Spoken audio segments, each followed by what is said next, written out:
But Katie's Yeah. like very, very much all about potty jokes. She's super. Yeah, nice. I swear our little guy, like this morning, like he was cranky and then I sat him up and was patting him and he did like 3 or 4 like explosive shits. And like after each one was like, you know, and he's only like 10 weeks old. So I'm pretty sure he's already got a fully formed sense of humor. That's exceptional. He's a prodigy. Yeah. Yeah. Genius. Okay, let's go ahead and get started. Cool. All right. We're recording. Okay, cool. So, Simon, the shaman king of the natural movement world. This is a man who had visions in the forest of himself as a worm and decided to make a movement method out of it. Yeah. Traveled to the jungles of Brazil to learn capoeira, to India, China, I think, maybe some places in Southeast Asia. A few other places. To learn yoga and meditative traditions.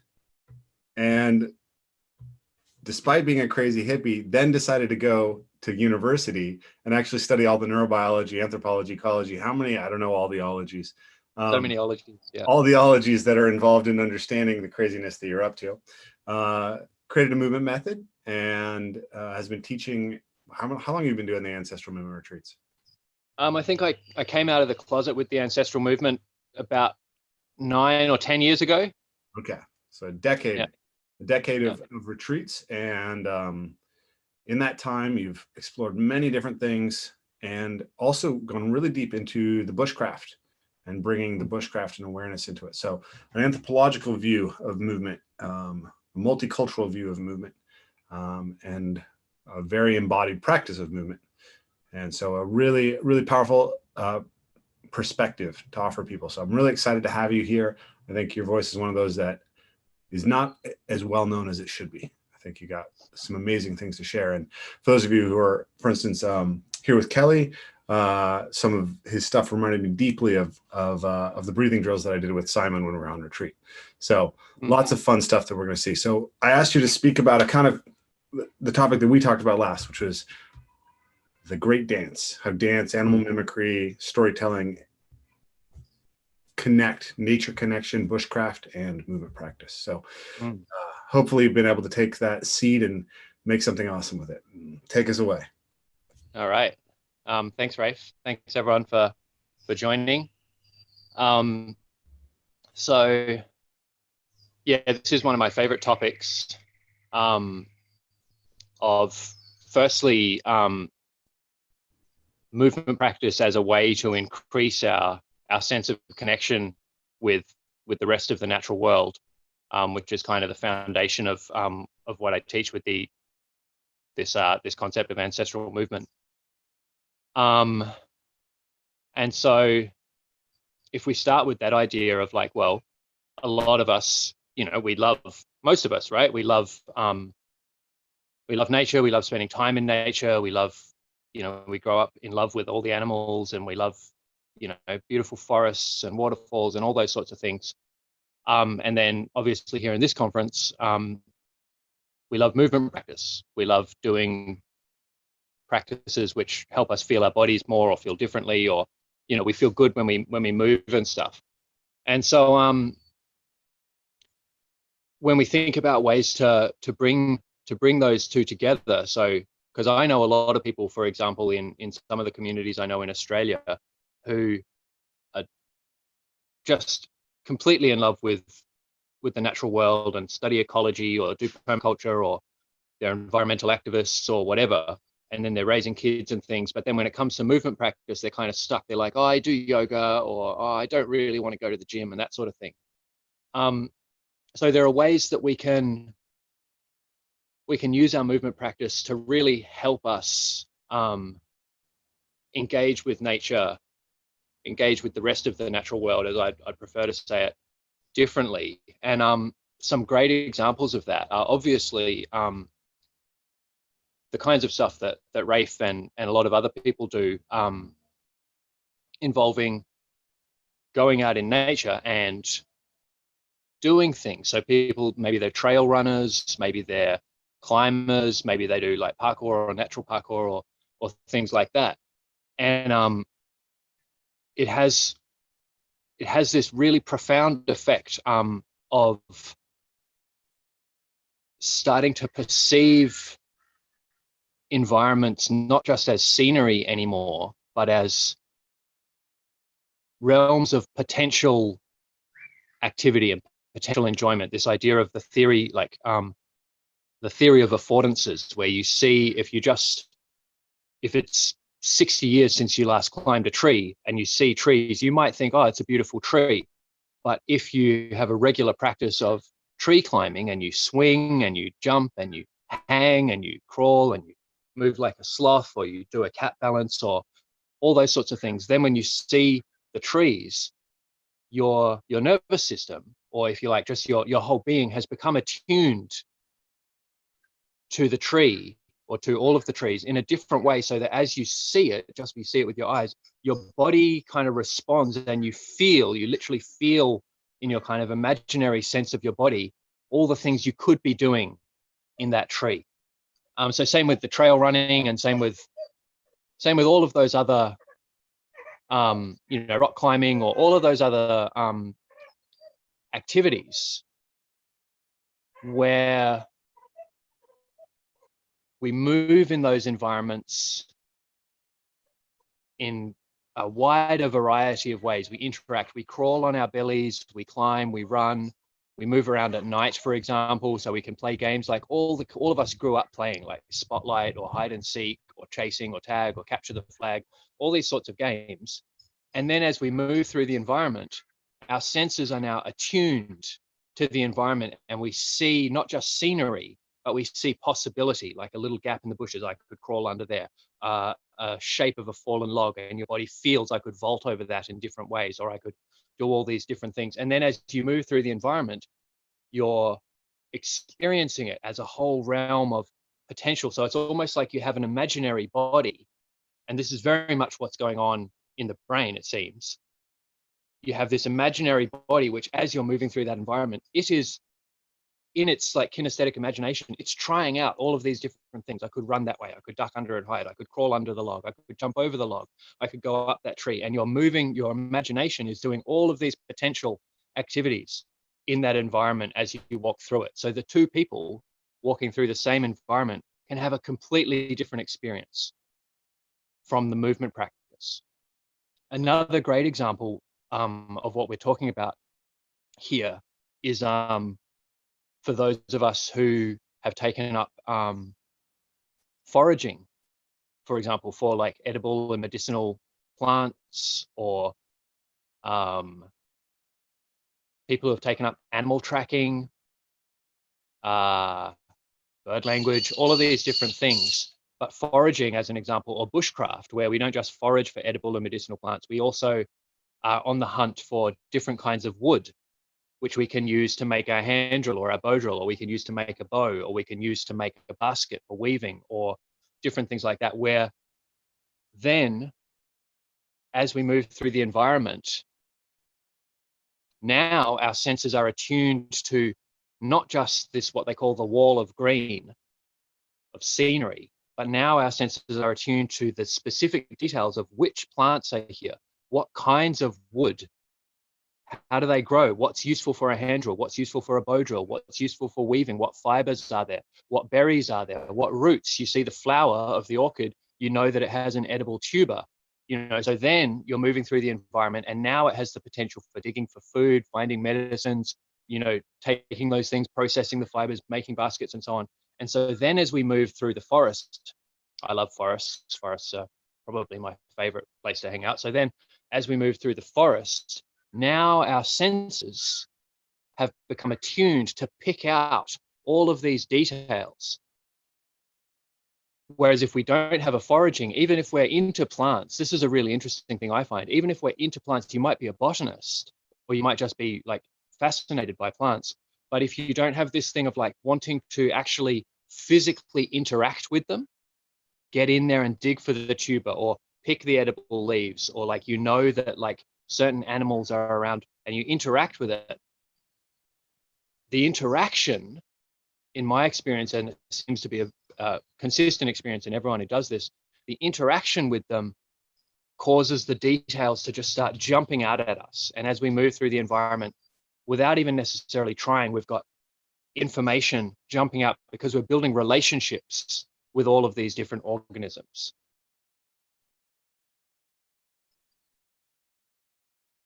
So then, to go further into this topic that Rafe's asked me to talk about, which is kind of my, I'm a bushcraft student very much. I'm a natural parkour student. But then one of the things which I am really passionate about and really advocate, which I think is in some ways missing from many of our movement practices, is the element of mimicry and the element of embodiment, where we find that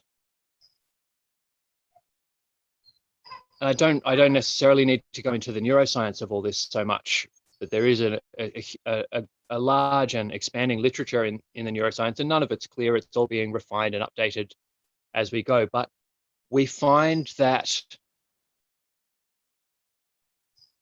firstly, the parts of ourselves which we can feel more clearly,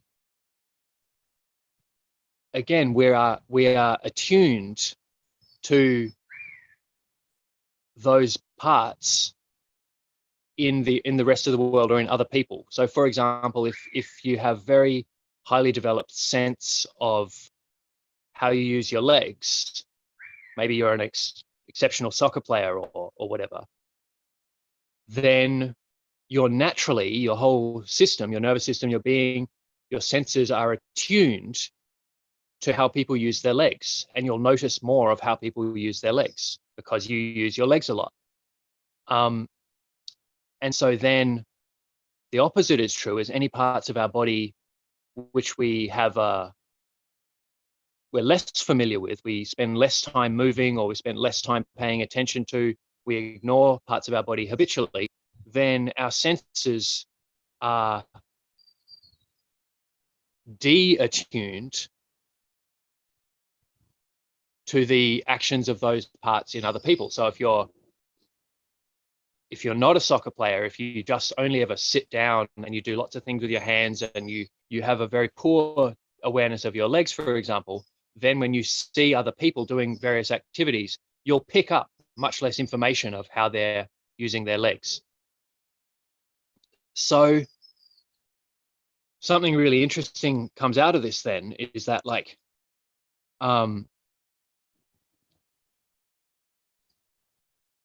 we find in most cultures, every culture that I've looked into around the world, we find these traditions of mimicry, particularly of mimicry of the animals that exist in that local area.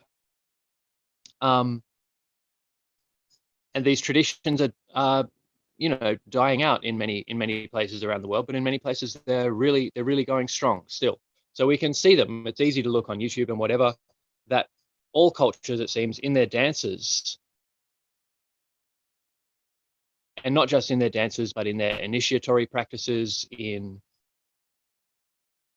their storytelling traditions, have had these practices of mimicking the movements, the body language, the facial expressions, the sounds, calls of all of the creatures that live in their local area.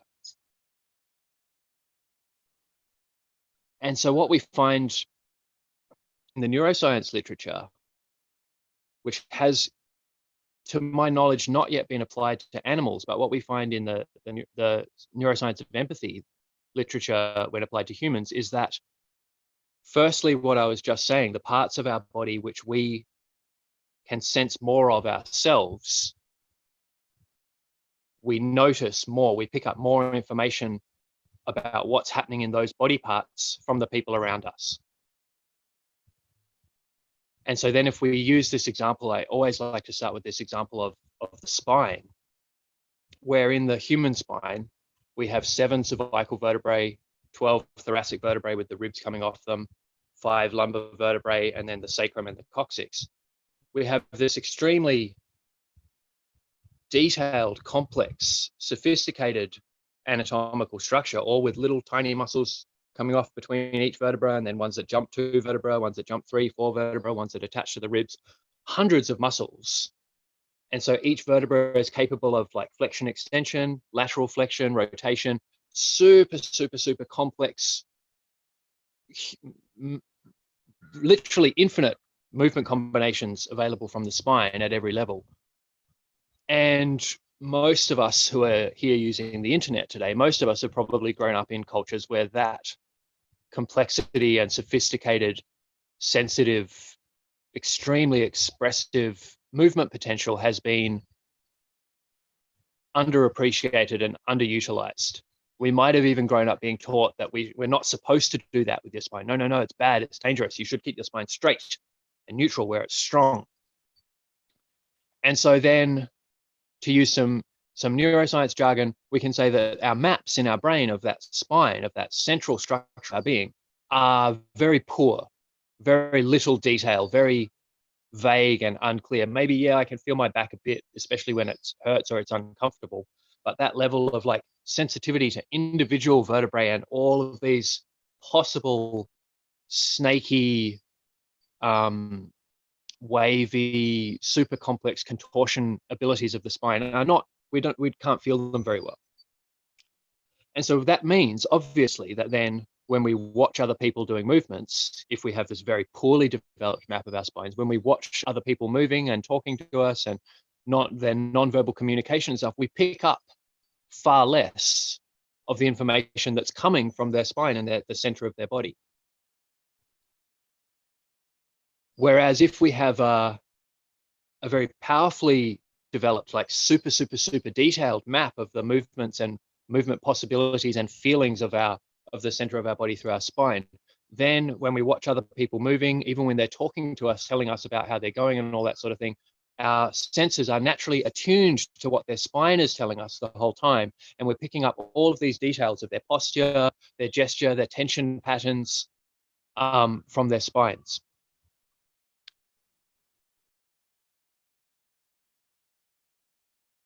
And then as it happens, of course, this is where we start to extrapolate, and we can start to take learning from the anthropological literature now rather than the neuroscience, is that we become attuned to not just the movements and information coming from human spines, but if we have a more and more and more detailed and rich and familiar and nuanced, deep, appreciative sense of our spines, for example, then we become attuned to all of the other spines in the natural world. As in, we become attuned to the entirety of the vertebrate family, all of the birds, all of the mammals, all of the reptiles, all of the fish, the amphibians, all of the other creatures that have this central spinal axis. And we find that they all have these same undulating, twisting, turning, all of these same movements. So because we develop that map more clearly in ourself, our being, our nervous systems become attuned to all of their movements as well. And as we see them moving, we start to feel, we get this representation in our own body of as if that's our spine doing that. If people want to look up the mirror neuron system, everyone got really excited about it 10, 15 years ago. And now it's being refined, the understanding of like how this works. But there's this idea of kinesthetic empathy, that when we see another spine moving, we feel that movement as if it's us doing that movement. We feel it a little bit. And then the more clearly we can feel our spines, when we see another spine moving, the more clearly we'll get a feeling as if it's our body doing that movement.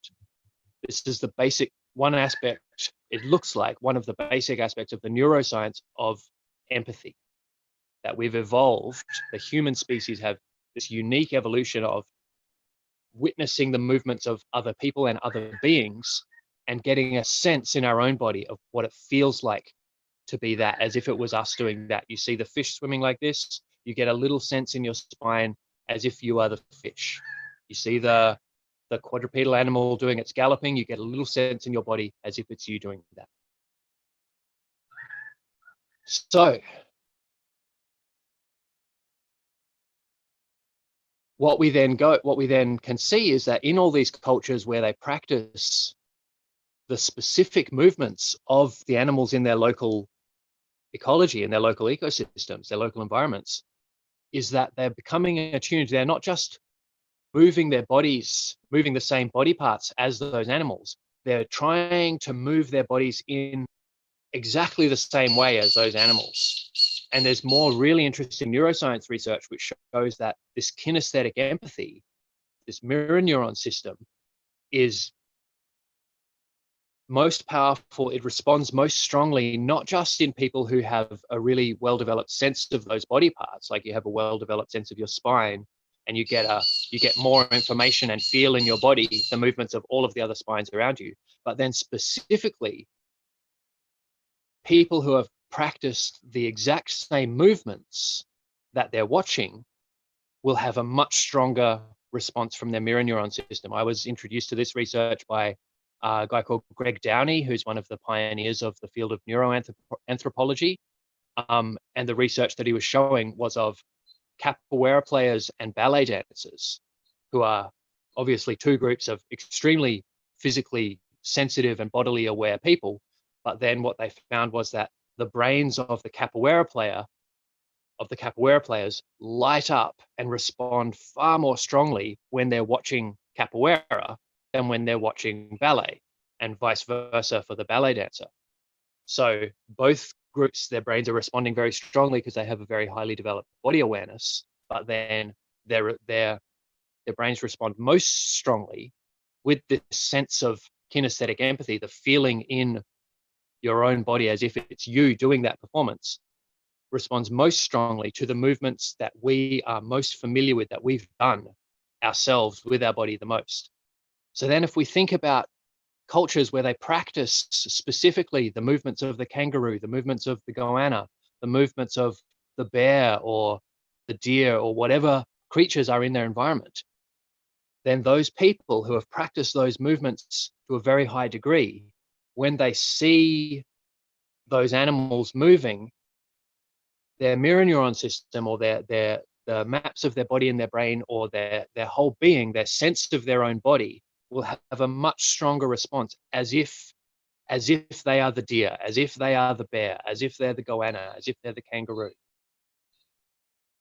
So we start to realize that movement practice is absolutely fundamental for our sense of empathy, our sense of kinesthetic empathy, the feeling in our body of what it is like to be that person, or the feeling in my body of what it is like to be that lizard or that fish or that bear or whatever it is. And we're not saying that it's an accurate feeling, but it's a feeling which gets stronger the more we have practiced those movements, and the more detailed, the more rich, the more complex, the more varied, the more nuanced, the more we can taste all the different flavors of the movements of that animal. Then when we see those animals moving, our body, our feeling of our own body responds and gives us a feeling of what it's like to be them. So then if we said, well, what about the people, like one person's walking through the forest and they do natural parkour, one person's walking through the forest and they do a lot of foraging and bushcraft, and those people can experience the forest in completely different ways. It's not just scenery, it's possibilities for movement, or it's resources that can be used. And then someone else who does none of those, and they're walking through and they're like, oh, this looks nice.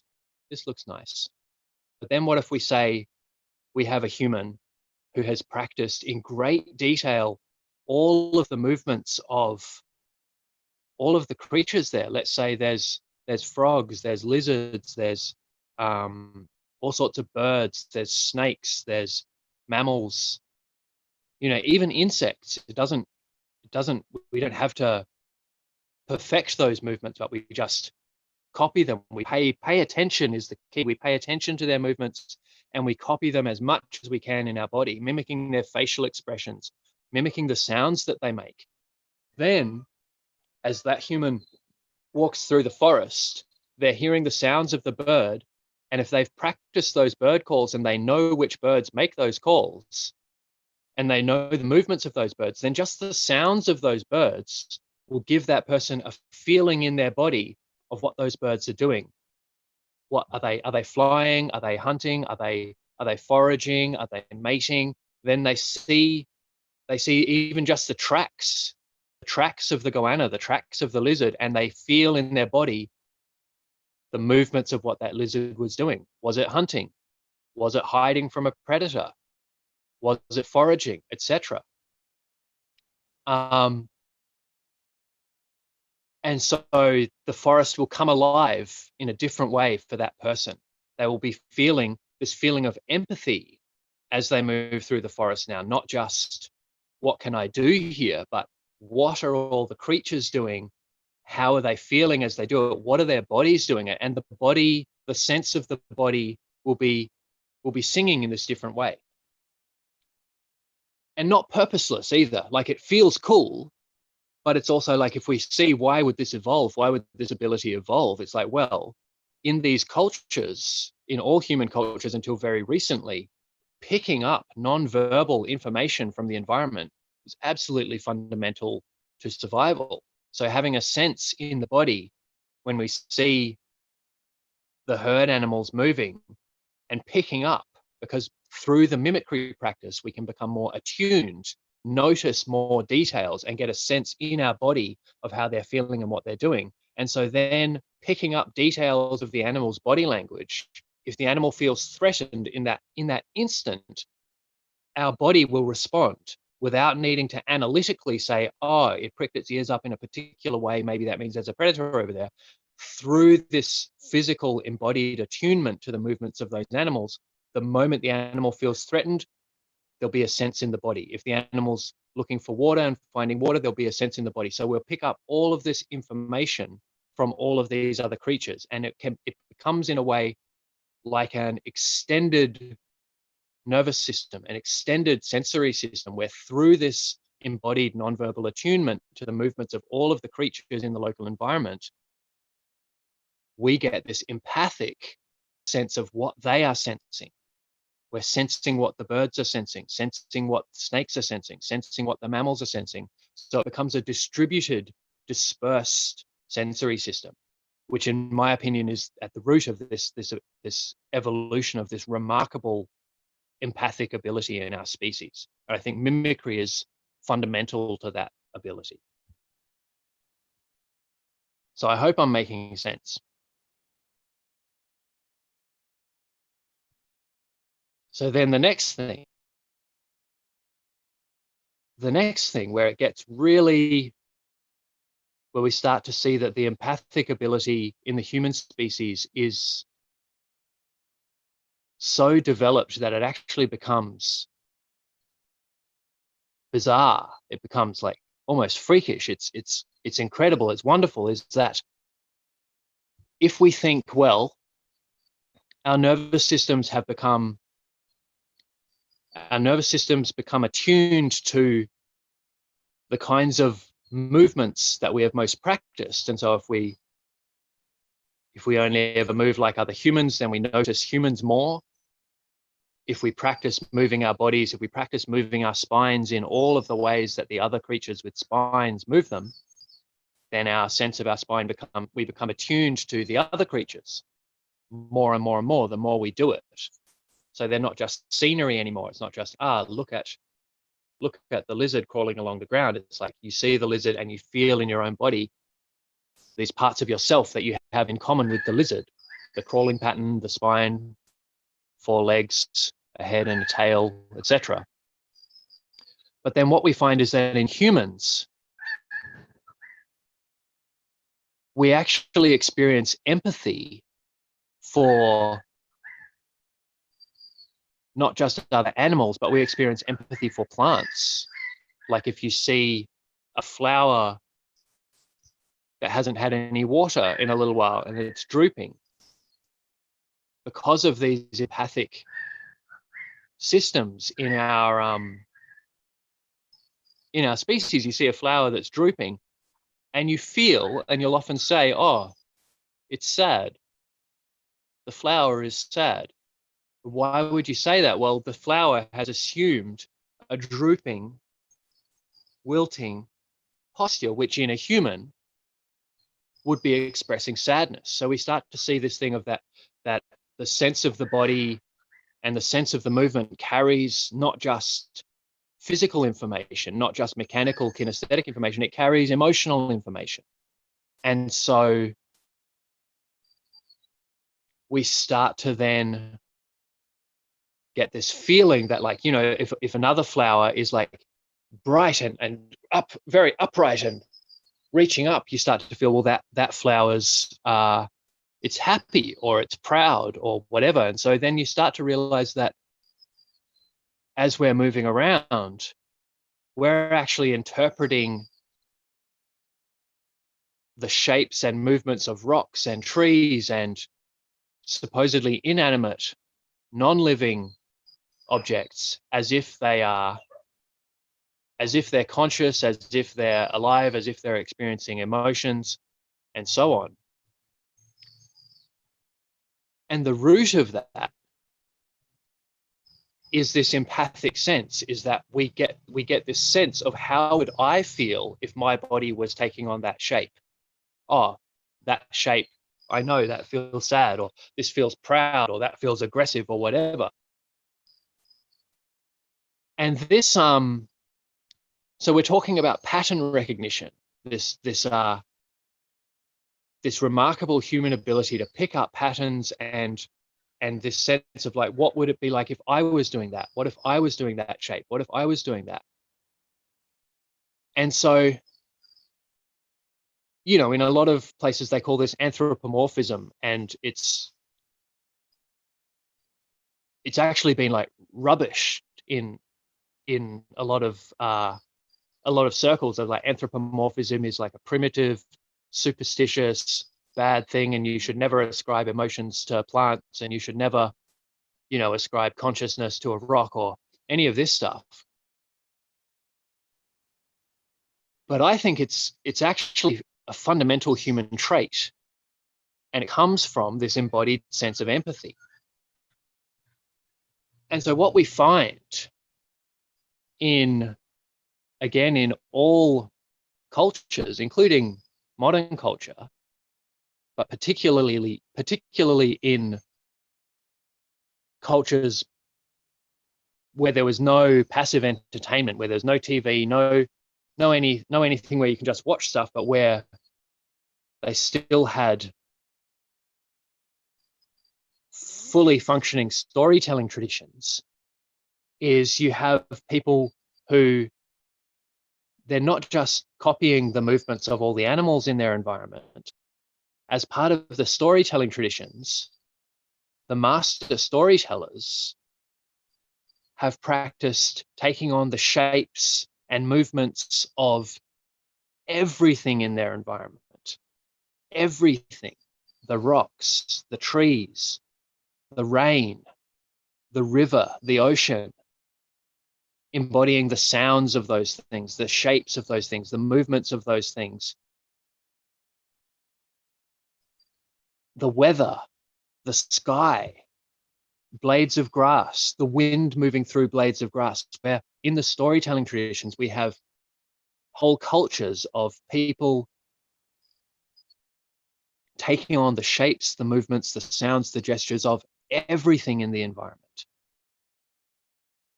And then if we look at what we've said about the neuroscience, yeah, finding face-like patterns in everything. Exactly. This is why we see faces in clouds, faces in trees, is because we're very attuned to the importance of facial movements. And so we see them everywhere. But then we see body parts in trees constantly. If you look for trees shaped like bodies on Google Images or whatever, you see infinite pictures of tree limbs that look like people dancing, or lovers embracing, or a pelvis, or breasts, or every part of the body. We see them everywhere. And so what I'm saying is,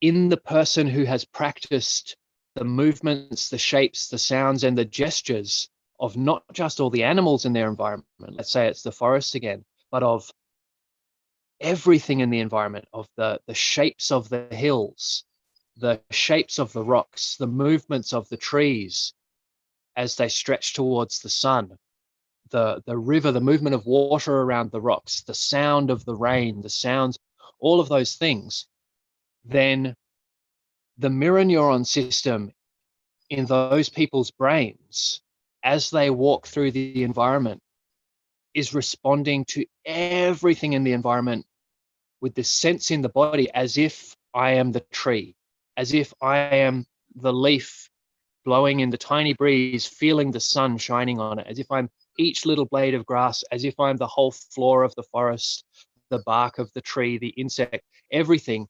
And the empathic response to everything in the environment, as if it's me, will be more and more and more and more and more heightened in the person who has practiced those movements. And so we start to see, because in the sense of the body, like we were saying at the start, we're feeling not just the shapes and the movements of the body, but especially if we become more and more aware of the movements of the diaphragm, the changes in the beating of the heart, the movements associated with breath, the tension in and around all of the organs associated with our constantly changing emotional state, then we start to feel this empathic response for trees and flowers as if they're sad or happy, or experiencing a rock that looks like a person and it looks like a sad person, or it looks like whatever. And we start to have this empathic sense of the world as conscious, as emotional, with intention, with feelings, where it's not, you're not just moving through the forest where you can do stuff or use stuff. You're moving through the forest, feeling each thing that your senses pick up on as if you are it, and feeling how it feels to be it.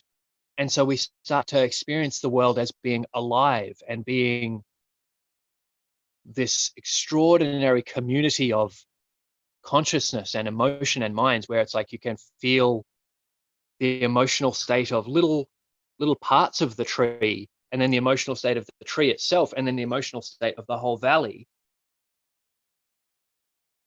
And my point isn't that we're feeling what it feels. We're not actually feeling what it feels, but we're feeling a sense of how it might feel. And all world mythology is full of this stuff, right? The world is alive, the valley is conscious, the trees are aware of us, the soil is aware of us, the rocks have feelings, the rocks have memory. And so I'm saying that this is something that we can amplify if we want, through having a more, just through having this practice of mimicry, that if we want to amplify this feeling, then we can practice taking on the shapes and movements of the animals, the plants, the things in our environment, the weather, the sounds that all of these things make, and that this will naturally attune our senses to all of those things more, and we'll get more of this sense of how they feel, how they feel, how they feel, how does it feel to be them. And it's my opinion that this ability has atrophied in modern sedentary culture, particularly where we now sit passively and watch things all the time, and we don't necessarily move our bodies so much.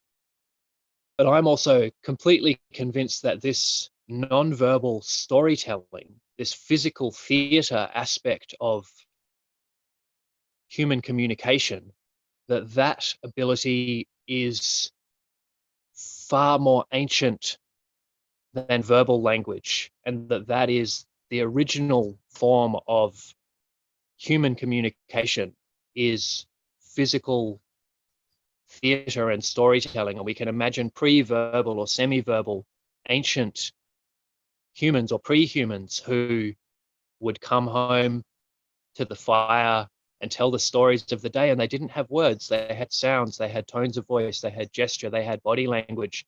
And so we can imagine a very rich storytelling tradition in these ancient human cultures, and we can feel that, oh, this nonverbal, this what's called mimetic culture, this nonverbal physical culture is actually the deeper, more ancient, and actually far more developed form of communication in our species. And then verbal language, verbal communication is like the icing on top.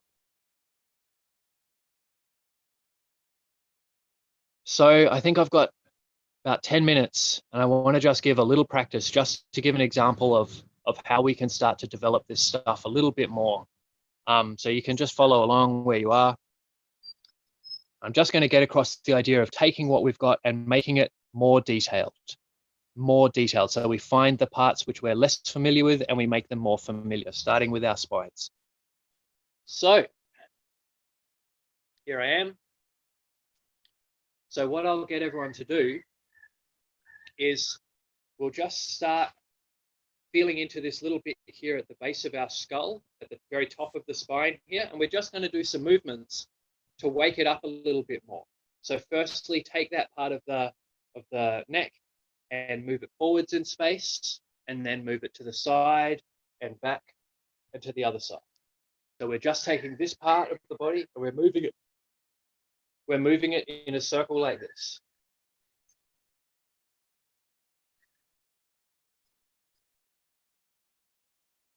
And then if we go back the other way, moving it left, forwards, right, and back. And we're just letting the whole rest of the body support this movement. So just not tensing anything and getting it in the way. And then come back to the center.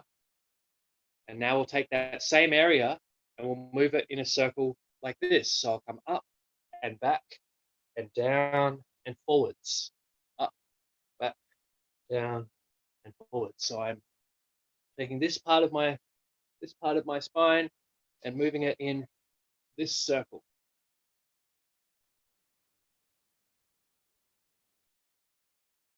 And I'm just letting the rest of the spine, the rest of the body be soft enough to not get in the way.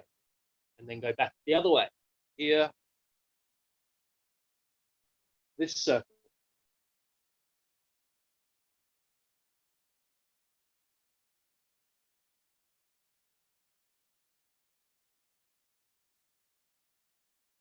Next, I'll do the same, but with the center of the chest.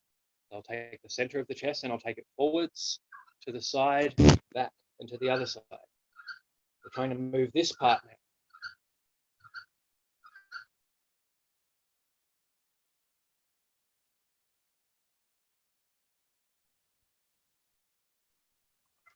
And then back the other way.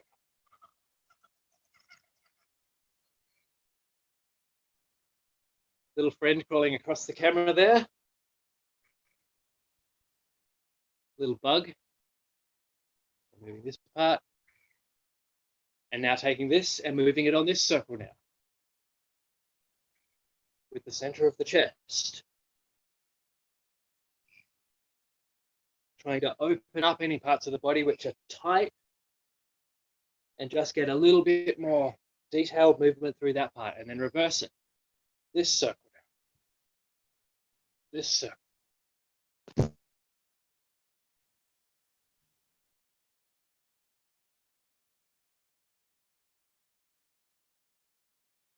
Nice. Go then to the abdomen. So here's my belly button. So I'll take it forwards, to the side, back, and to the other side. And we want to feel like we're really pulling the walls of the abdomen in, opening them out, pulling them in, opening them out. Go to the side. So here, really pulling the abdomen in and curving the spine here. We want to get this feeling like we're rippling the walls of the abdomen in and out, and we're getting this deep massage of the insides of the abdomen, really contorting. Then go back the other way, this way.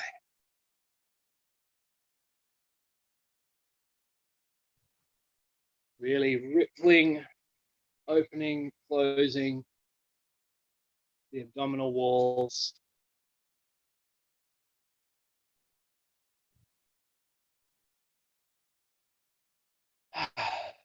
Nice. Try this circle now with the abdomen.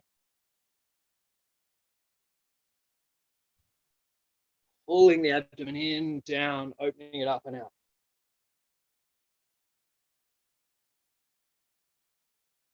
Back the other way.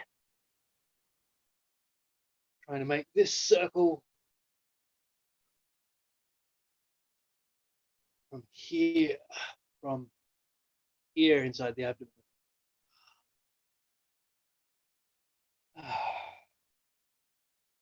Relax. Then the tailbone, taking it forward to the side, back to the other side. Tailbone making this circle. It might look the same from the outside, but we want to put our mind in that part of the body and really try and move that part in the body so we become more sensitive, more attuned to the specific movements in that area. And then back the other way with the tailbone. Side, forward, other side, back, side, forward, other side. And then this way, down, forward, up, and back. Trying to move the tailbone now in this circle.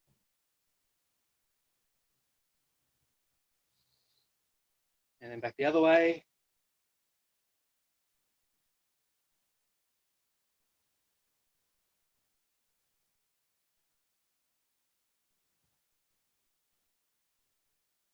Nice. And then if we just stand there, we want to feel this increase in sensation spreading from the tailbone. From the previous one, this increase in sensation spreading throughout the abdomen.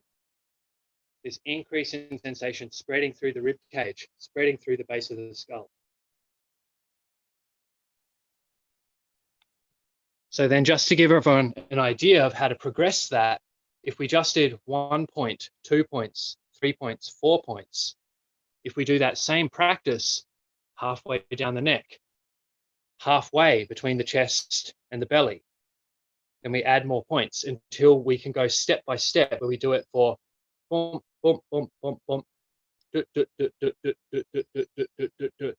every point all the way along, and discover what everyone will find is you'll discover parts which are locked up, parts where you can't feel it, where you can't feel what's different about doing it here to doing it here. You go, I can't feel it. And that's exactly what we're looking for. We're looking for what we can't feel yet and gradually opening it up.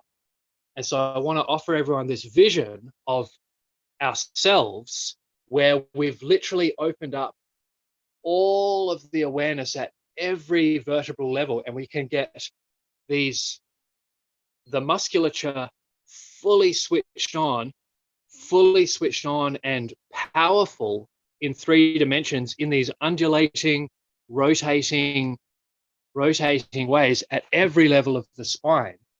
And then we'll have more of this ability to move and open up all of the possible movements of the spine, opening up all of the movements of the rib cage, opening up all of the movements of the abdominal walls, all of the movements inside the pelvic floor. And through that, our breath becomes able to move in a far greater variety of ways. So we have the ability to open up our potential for a whole range of breathing patterns, not just our one or few habitual breathing patterns, but we can start to open up every part of the ribs and breathe through the rib cage in all these different ways. The diaphragm being not restricted by the rib cage. If we've opened up all of the movements of the walls of the abdomen, then our breath and our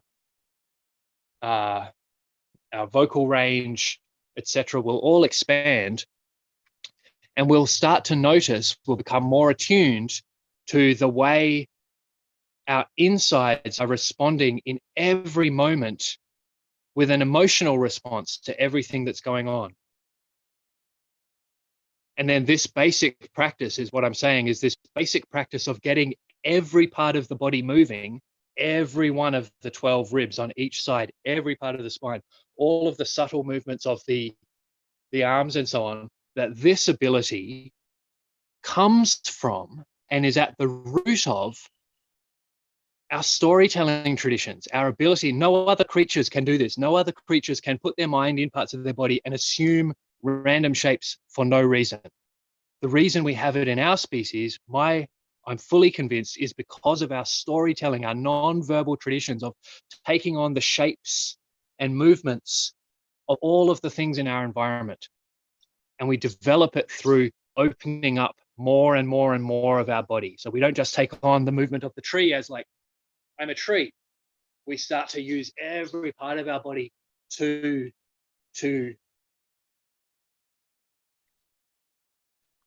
tell the story of all of the things in our environment, bringing in all of the small muscles of the spine, all of the sophistication of all of the little joints of the hands and the wrists and the shoulders and the ankles and the feet, until our whole body, our entire being becomes this.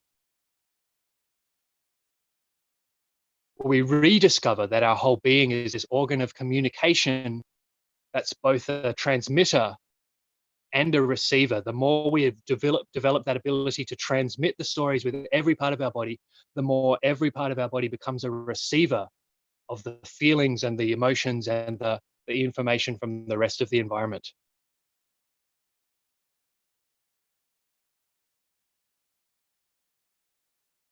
And the world becomes a little bit more magical. We remember a little bit more that the world is alive and aware of us, and that we sense everything. We don't just sense the environment, we sense everything we have in common with environment. We sense that we have so much in common with the tree. We both experience the sun, we both experience the wind, we both experience gravity. We start to realize that we resonate more with everything in the environment that we have common. We start to realize more and more and more that we're all family, that me and the lizard, it's no coincidence that the lizard also has 2 hands and 2 feet and a spine and a mouth and a tail. It's because we're family. And if we develop these parts of our bodies so that we can mimic their movements more and more clearly, then we sense that more strongly.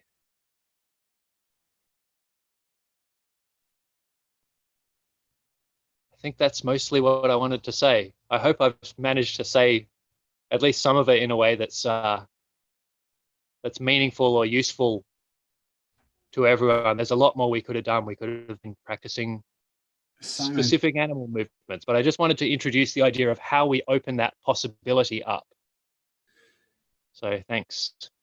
Thank you, Simon. It was wonderful. I think this idea of getting more meaning out of the world that we move through, and of that as being a huge source of how do we solve this question of creating practices meaningful enough to truly be sustainable for life and to give us as much as possible. It was really beautifully illustrated. You'll notice a lot of common themes tomorrow when I do my presentation as well. So you guys, great. But there's a couple things that we've talked about that I didn't hear as much, and I'd like to hear you touch on. One was how this relates to tracking, and also how it relates to dance traditions, and how animal and dance are interrelated, and how that kind of relates to the role of dance in movement culture.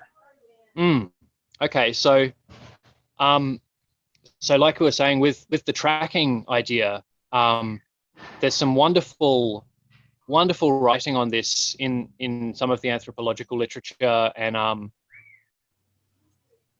various other places where we find, like in the central desert in Australia, for example, it seems like the animal tracking is particularly, has been written about, at least by Westerners, particularly when visiting cultures who live in sandy deserts, because the kind of tracking that they're doing is very obvious, like footprints in the sand.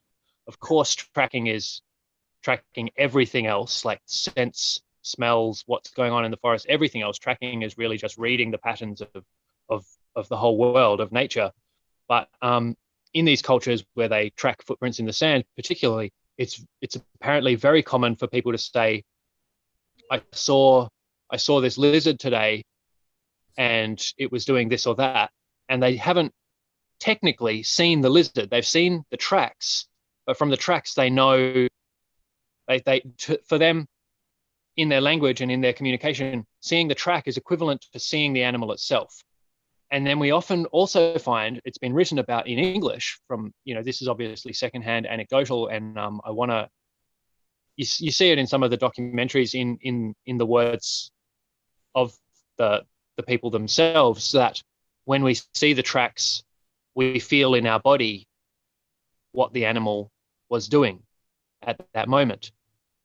Because the track is not just telling you the direction it's heading, but the track, according to these accomplished trackers, the track is telling you the kind of movement. Was it urgently heading in that direction? Was it running? Was it, doing a really casual stroll?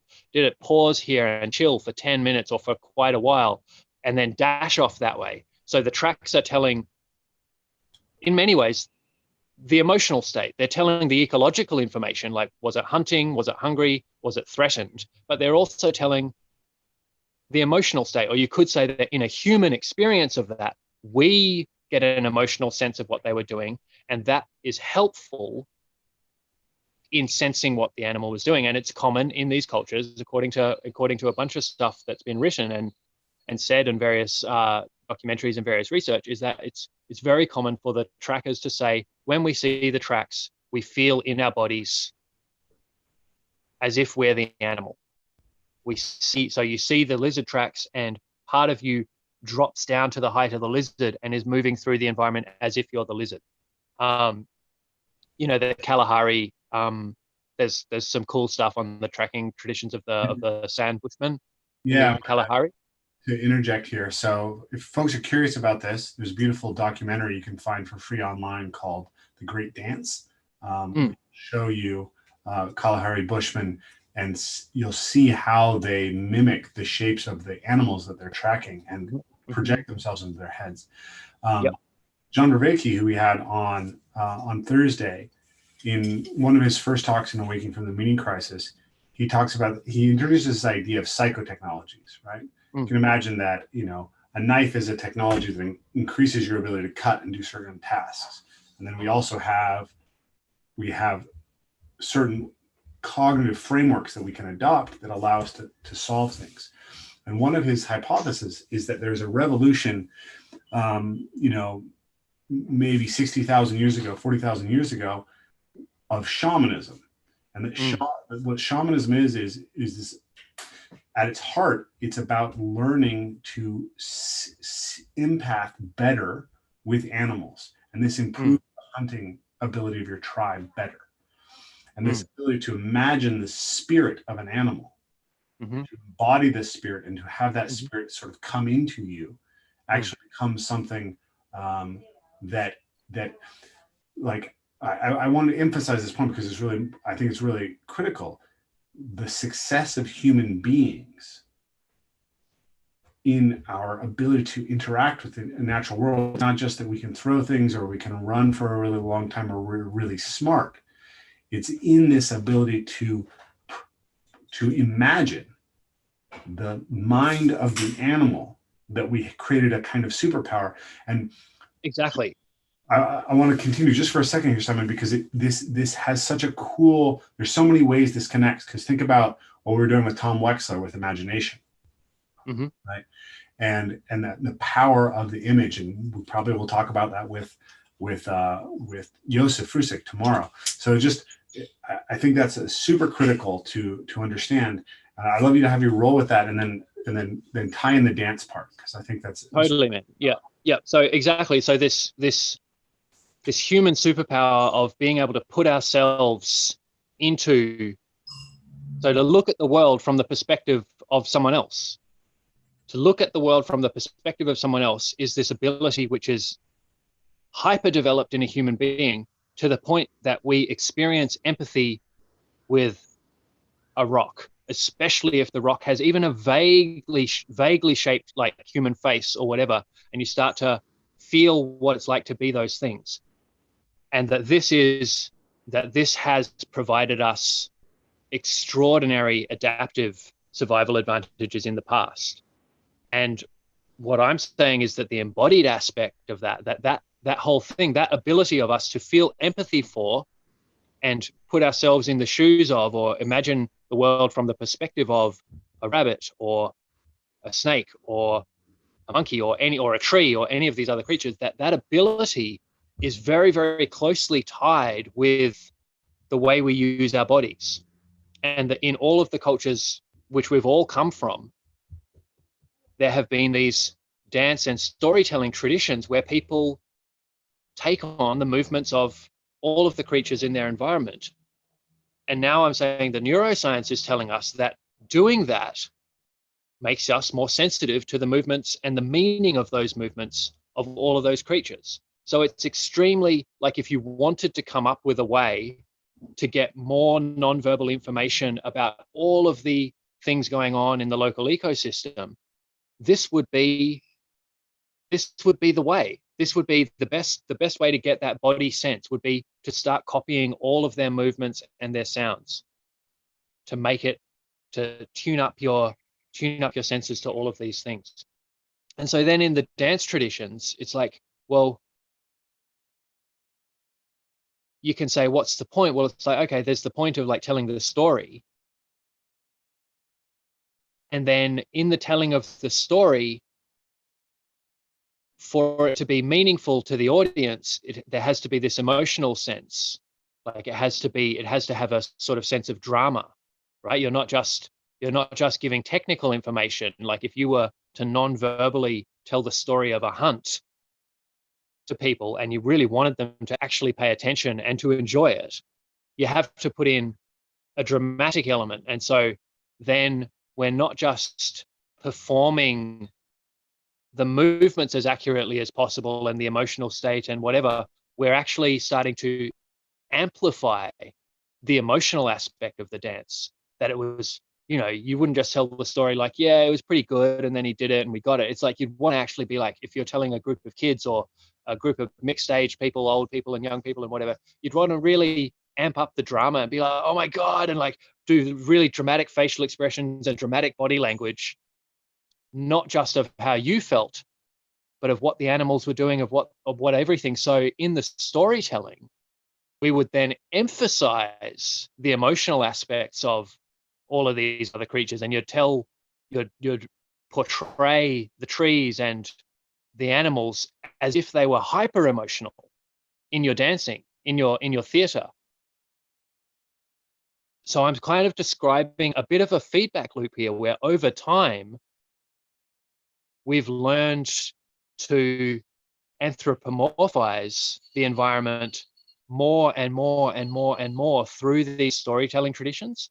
I just want to touch on one thing, Rafe, that I didn't mention, which is that I think it's really interesting that we're in a time of profound disconnection or separation from nature, where we've boxed ourselves off and people are spending less and less time in nature. There's more and more fear of the natural world. We're destroying habitat rampantly. We're treating the natural world as scenery, as if it has no mind, as if it's not conscious, as if it's not alive. And we're in a state of, for many of us culturally, several thousand years of deliberate suppression of animal movement, where you don't sit on the ground, don't scratch yourself in public, you eat with a knife and fork, so you're not doing these things. You definitely don't do spinal, sensuous animalistic movements with your body, because we've been trying to separate ourselves from animals. And so I think there's a lot to this theory that separating ourselves from animals in the ways that we move, telling kids not to be dirty, don't do that, you look like a dog, and keeping our spines rigid and making ourselves move in less animalistic ways culturally, that has had a profound effect on our empathic sense and actually made us feel less and less like animals, feel more and more different, and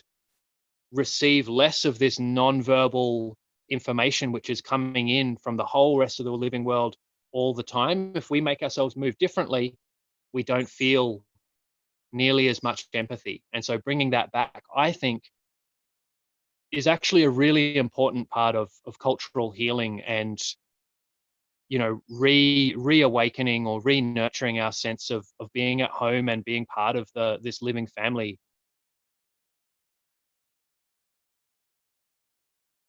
Stop mid-sentence again, but that's what I was trying to say. Yeah. Yeah, I think it's a beautiful sentiment. I have this whole theory about how the movie Moana is the most important hero story of the current generation. Yeah, We'll have to talk about that another time. Yeah.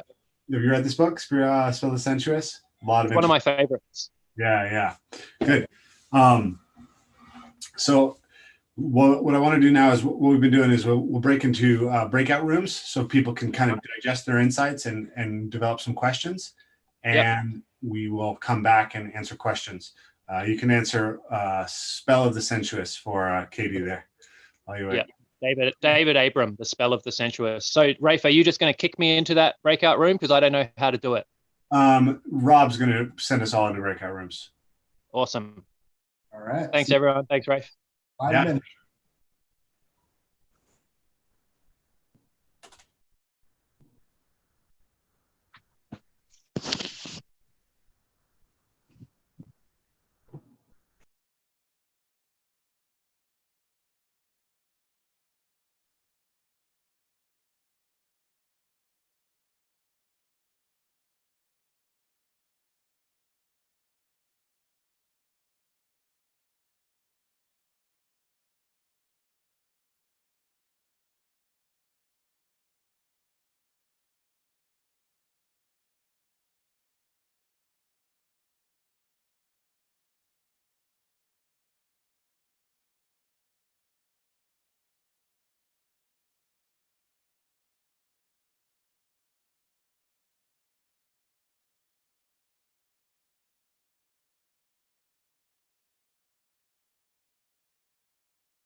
You are muted still. There we go, Simon. Nice.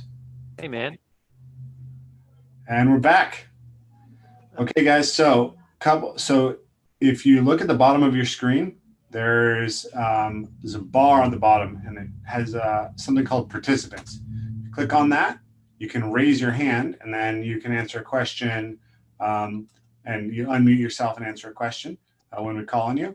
And you could also post a question in the chat if you're more comfortable with that. So let's start with Ferry. You had your hand raised. Why don't you jump in? Hey, Simon. I'm just wondering, how would you approach this for people who are afraid to move their spine, or two, have major problems with the spine, right? Especially if their spine is fragile. How would you approach that? I mean, is it simply a question of reducing the range of motion and build from there, or do you have a more sophisticated answer? We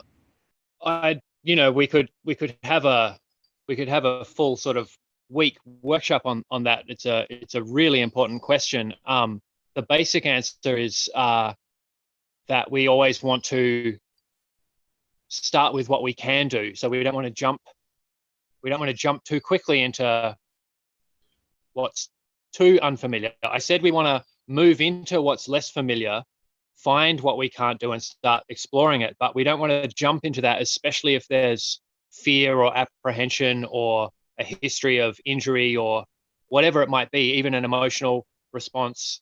So firstly, we need to create a safe container to begin the process of exploration. And so if we jump too quickly into pain or threat or shame or any of those things, then that can shut down the exploration before we even get started. So we start with maybe start with some movements of a part of the body that we feel safe to do, and then we gradually move into other parts. And if it's a range of motion issue, then we'll always start with a very small range of motion, gradually work into larger ranges of motion. If there's fear or apprehension at some parts of the movement, then we'll gradually, often rhythmically and repeatedly, we'll gradually approach that range, approach it. So we're getting to know it. We're realizing I'm terrified of this part, and beyond this part is pain, but I want to train myself to approach it. Oh, I feel a little bit hesitant, but I'm approaching it. And then gradually it will start to feel more safe, and the threatening range will subside. Usually what we'll find is also the painful range will subside, and the range will increase because we're feeling more safe. Whereas if we just jump into the painful range, then the threatening range will actually increase. So exactly. You can just imagine doing the movement. So this is a huge thing, is we might do a bunch of spinal movements, and you notice that I ended with this thing of having the image of having that really beautifully developed. So you develop it a little bit more each session, but you incorporate this imagination of, oh, wow, imagine that developed to an amazing degree, and how good it would feel, like that sense of power and full sensitivity and full expression, and like that animal, robust, like soft but super powerful sense of like a fully muscled spine. And you get that, you use that imagination and get that emotional response and go, yeah, I want that. So you imagine yourself doing the same movement. You might lie in bed and imagine it feeling really good. So we're trying to retrain not just the body, we're very much trying to retrain the brain. And if there's chronic issues, if there's physical issues, if there's a history of injury or trauma or humiliation while growing up or any of these things, then that gradual retraining of the brain, of the sense of making it safe enough to explore, is where we need to start. Yeah, that's a huge topic. Sorry, I forgot the name of the person who asked that question, but it's it is very, Simon. super important. A great place if you want to go like, oh, I don't remember those movements that Simon did, but if you want a whole modality, which I think is fantastic at this, is the Feldenkrais method, and you can look up Feldenkrais awareness through movement lessons. There's hundreds of them based on the spine, and they all start with that: do what's easy, do what's difficult, make it easy. What's easy, make it feel pleasant. And they're all very safe for people of all sorts of physical ability. You don't need to be an athlete or anything. So that's one I recommend to a lot of people. Okay, cool. Just one other thing, if I can. So you did movement in the frontal plane, sagittal plane, and transverse plane, right? What's your opinion of combining all of this in a more complex manner? Absolutely. Yep. Okay. Using the 3 planes is just a way to not miss any angles. Yes. But then you can start to do, you can do free exploratory movement. You can, like if we were in a group in the forest, then I'd be doing a thing where like you let your eyes scan the environment, and everywhere your eyes drop, you try and mimic some of the shapes of that with your spine, for example. So you start to use your spine to consciously take on the movements of things in the environment, to expand that complexity, or all of these things like the fighting monkey kinds of games where you're dodging the ball, where you're using an external stimulus to make your spine more adaptive. All of these things are also really good. I believe in a combination of systematic practice and free spontaneous practice, because what I've noticed in people who just do free spontaneous practice is they always habitually avoid the things which they always avoid. And so doing it systematically can force us to stop avoiding the things which we always avoid. Yeah, absolutely. I noticed that you didn't demonstrate movement at the cervical part of the spine. Is it just because lack of time, or is it something a bit more? Totally, man. Yeah. Absolutely. Okay. Yeah. Cool. Yeah. Thank you, sir. Appreciate it. Let's let Peter ask his question. Hi there. Thank you. I was observing some hovering insects, including bees. Bees weren't quite as cool as the ones that just hover like this. Is that something to mimic? Absolutely. Whatever, like even like with insects. So I'm a biology geek and an anatomy geek, and I study like embryology and all of these sorts of things. And so I've got this whole thing of like looking for what we have in common with things. And if we look at insects or bees, or even, you look at worms and you see the central pattern of the digestive tube, but you look at insects and you still see a bilateral, symmetrical, segmented body plan with face, the mouth, the eyes at one end, the tail, the bum at the other end, and limbs sticking off the sides. And they actually have huge realms of movement which are totally shared with vertebrates. So it's like you can copy the movements of insects and start to realize, wow, like insects are also fairly close family. They share many of the same basic aspects of the human body plan. And if you look into the genetics and the embryology, you discover that actually they're following the same basic genetic program in the development of their bodies, with the head popping up and the tail popping up and the limbs popping out to the sides and the development of the center line. So absolutely. And it's like, yeah, I can talk about the geeky information, but like what you're saying, if you practice mimicry of their movements to a more subtle degree, this is where we all start. This is where we all start, kids as well. We start by mimicking with the hands. But if we can learn to mimic more with the center of our bodies, then we start to feel it more in our center, not just in our hands. So you can play with it in so many ways. You can we do practices sometimes on camps where we're mimicking the movements of the trees, but just with our face. You're just trying to mimic the shapes of the trees just with your face. And who cares how successful you are? The act of trying has an effect. You can try mimicking the movements of the trees just with your fingers or just with your toes. Any part of the body which you want to wake up and make it more sensitive, you can use that part to start mimicking anything in the environment. So guys, we've got time for just about one more question. So if you'd like to ask a question, please raise your hand, or, and I mean use the participants tab to raise your hand because I can't see everybody.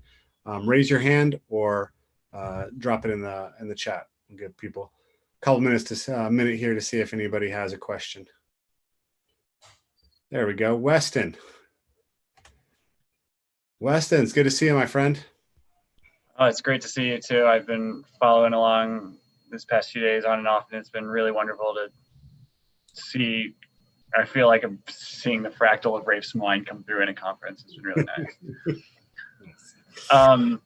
What I was curious about was how this practice has like evolved for you, Simon, as you've been working with this like presumably over years. Just like how has the experience of this practice and how it's affected you? Like how have you changed over time? I like just imagine that it's like it's more than just a weekend workshop. Like it really must morph a lot. Yeah, I mean, for me, it's like I came out and announced that, like, I started calling this stuff ancestral movement about 10 years ago.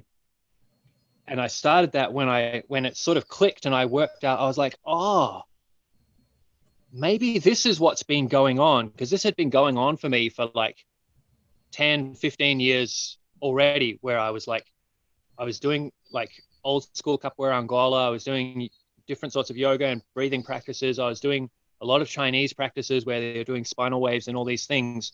And then I was spending a lot of time in the forest.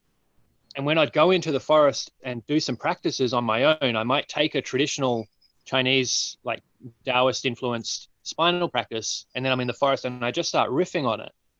And like stuff would come out and I'd be like, man, this feels profound. Like this feels really meaningful in my body. And like, I want to do it more and more and more. And I couldn't work out why. I was like, why should spinal waves be meaningful? Like, what's going on? And it's like, oh, is it Kundalini? Is it blah, blah, blah, blah, blah, blah. And then eventually, and I was, doing capoeira. So I was doing a lot of ape-inspired, primate-inspired movements in my practice, like breeze and things. Mm-hmm. But then I started discovering worm-like movements and lizard-like movements. And I was like, wow. And then eventually I was like, oh, of course, layers of ancestry, evolution works through modification of what's already there. So of course I retain primate movement patterns and, quadrupedal reptile-esque movement patterns and fishy kinds of movement patterns, wormy kinds of movement patterns. And it all sort of clicked. And I was like, oh, it's ancestral. And so for me, part of this thing and part of the reason why I really advocate the imagine yourself, imagine how it would feel to be really good at this stuff, fully awake and alive in every part of the spine, every part of the center of the body, full movement through all of the ribs, all of the abdomen, every part able to sense and express and move and be powerful and be joyful, and how that would feel. And then imagine not just how it would feel, but then imagine if all of us had that. Imagine a whole culture where the adults had that. The adults were amazing physical, not just natural parkour and bushcraft and hunting and whatever, but also this storytelling. And then the elders, maybe they're not physically like that powerful anymore, but they've got that wisdom and that super refined, nuanced, like they've experienced all of it and they can express it all with their singing and all of that. And then imagine being a little baby or a little child growing up in that culture. And so for me, those images, which hit me like with the force of revelation when this stuff was coming through me, where I was like, oh, fuck, this is where we come from. And to get more and get back into that, it's not going to happen in a week. You know what I mean? Like, wow, this is a lot of work for me as an individual as much as possible, but then to create cultures where we support each other to do this, and we support children to keep doing what comes naturally and not shame them into boxing themselves in and repressing it, but we encourage them. No, do it more, copy, move like the dog. The dog is your cousin, like we came from this. So for me, it's like this deepening, ongoing practice. And honestly, in my personal practice, I do a lot of stuff which I create myself, but some of the most profound ways of developing this stuff come from really ancient traditions like Buddhist meditations and yogic pranayama and different cultures where they have a detailed, systematic, progressive practice of waking every little bit up.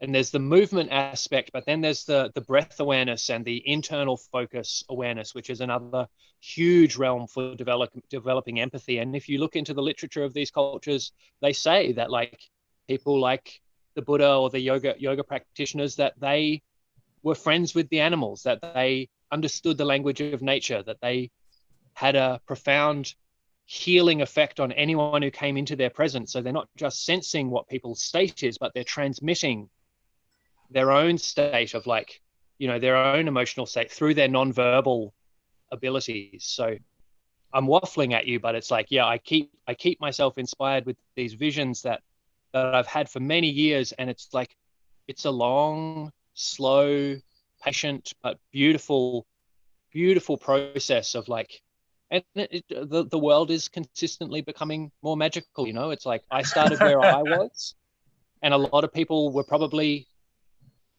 are already like further along this journey than me just by their nature. You know what I mean? But in my own life, I started doing this stuff, and it keeps on getting better. Yeah. Wow. Thank you so much. That answered that. Yeah, that was really helpful. Yeah. The imagination aspect of like, imagine the potential of this stuff. Give ourselves the permission to imagine. For me, imagine myself getting better and better at this stuff and how the world will feel. Imagine how beautiful it will feel. And then imagine whole cultures. Like this imagination practice really pulls us deeper and deeper into the practice, I find. Yeah. Wow. Thank you, Weston. Thank you. Yeah. Simon, we have come towards the end of our time. Thank you, my friend. It is always a pleasure to share a conversation with you and to provide a platform for you to share these ideas with the world. I think is so valuable. And we're gonna have to keep working on your internet connection, but we made it through without any major hiccups today. Cool, I'm glad. I may have to fly over there and film. Yeah, we'll do it in person again, hey? Yeah. All right, thanks everyone. But yeah, so that was awesome. Really enjoyed it. A couple things, guys. The housekeeping, as it were. So tomorrow we have Josef Frusik up first from Fighting Monkey. We're going to be looking at how we form community through asking open-ended questions and how we train today when we don't know what will happen tomorrow. So that's going to be a lot of fun with Josef. We've got Laurent Pimotesi, who's going to do something called the Yamak Squat. Laurent is another one of the founders of Art de Déplacement and Parkour. We've got Emery Moore, who's going to be presenting on his ideas about the combination of martial arts and movement arts and embodiment. And he has an incredible history of different movement arts that he's come together with.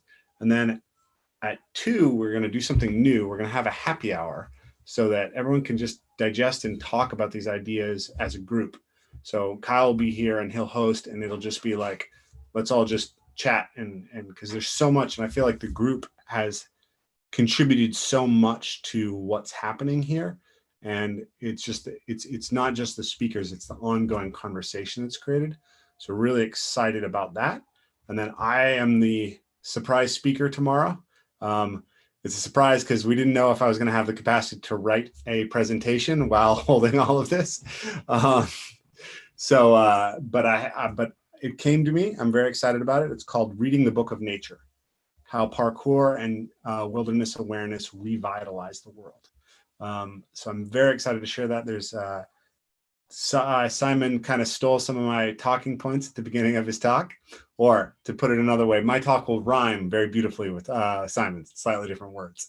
So that's going to be great.